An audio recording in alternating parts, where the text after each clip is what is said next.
I'm Firefighter James Blackwell. I work here for the city of Richmond. I'm currently assigned here at Station 17 on the B shift. I ride at Truck 10.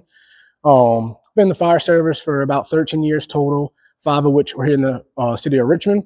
2 years part-time, 3 years full-time, 5 years with Hanover County Fire, and about a year and a half at the city of Petersburg.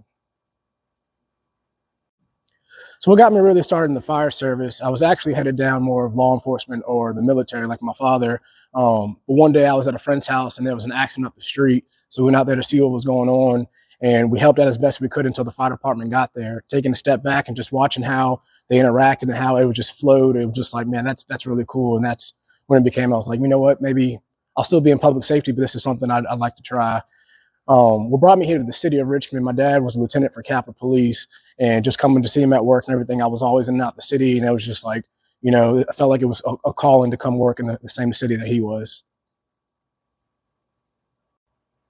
I would say what excites me about the fire service is that you just never know the kind of call that's going to come in and when it's going to come in.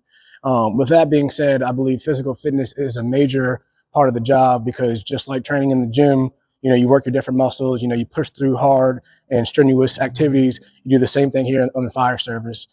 That call drops and it's a house fire or an accident or, even a cardiac arrest. It takes endurance, it takes muscle, it takes strength, and you have to perform at 100%, at every time. In the next 5 years, I see myself as an officer in the Richmond Fire Department. One thing that means a lot to me is to one day hold the name Lieutenant Blackwell, as my father did with Capitol Police. Um, I love the city because there's so many dynamics of what it has to offer. I'm a backup team member for the water rescue team.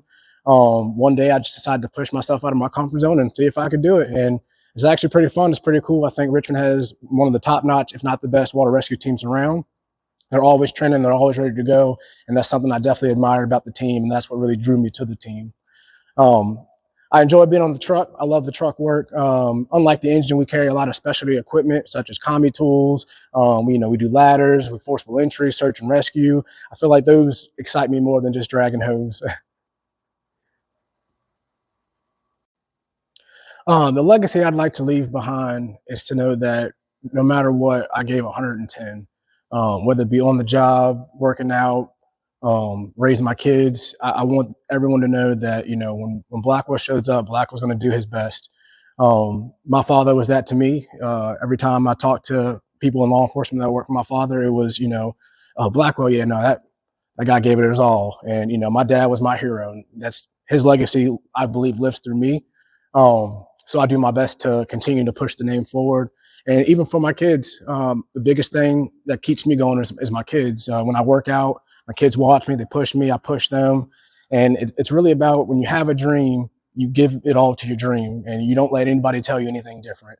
For my kids, that's the message I want to give to them, is that no matter what, just keep pushing forward. And, hopefully when they get in tough situations in life, because life happens to everybody, and in those moments where you want to quit or you want to give up, you're able to endure. And even if it's, for my kids to be like, what would dad do? Or dad would keep pushing, or dad would give it 110, or dad would work hard.